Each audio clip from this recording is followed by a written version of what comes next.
Heinemann Publishing presents The Artful Read-Aloud, 10 Principles to Inspire, Engage, and Transform Learning.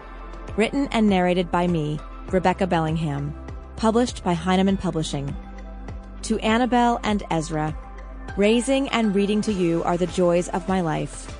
I hope you discover the world and yourselves in the books that will light your way. I love you to the moon, the stars, and the galaxies beyond and back.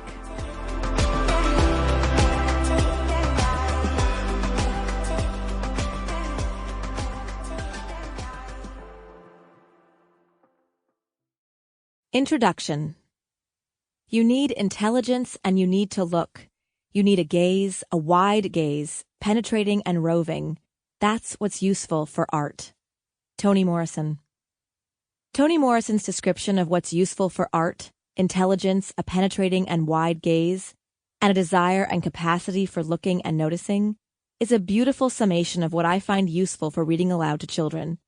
Without fail, every time I've shined a spotlight on the importance of reading aloud and the artful instructional moves inside an effective interactive read-aloud, teachers and graduate students have told me how much it affected them, how they changed their practice, or how they made room for reading aloud in their classrooms.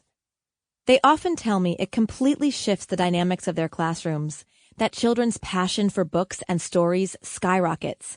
Their conversations about characters and stories lead to more inclusive, thoughtful communities, and kids read their own independent books with more vigor and commitment. Several years ago, one of my graduate students in the Literacy Specialist program at Teachers College said to me, "You should just become the queen of read-aloud." Of course, I laughed at this idea, and also sort of enjoyed the idea of being the queen of something, but it planted a seed. I should write a book about everything I had learned about reading aloud from the stance of both an educator and an artist. I should write a book that would make it possible for teachers to give children one of the most important gifts an educator can give: access to the power and wonder of story. I started my career as a teaching artist in New York City, working with the Dream Yard Project, a community arts organization that places artists in long-term residencies in public schools. At the time, I was also a working actress. In between auditions, rehearsals, and sometimes 8 shows a week, I integrated theater and music into multiple curricular areas in several schools across the South Bronx. I directed plays, musicals, choirs, and Shakespearean performances.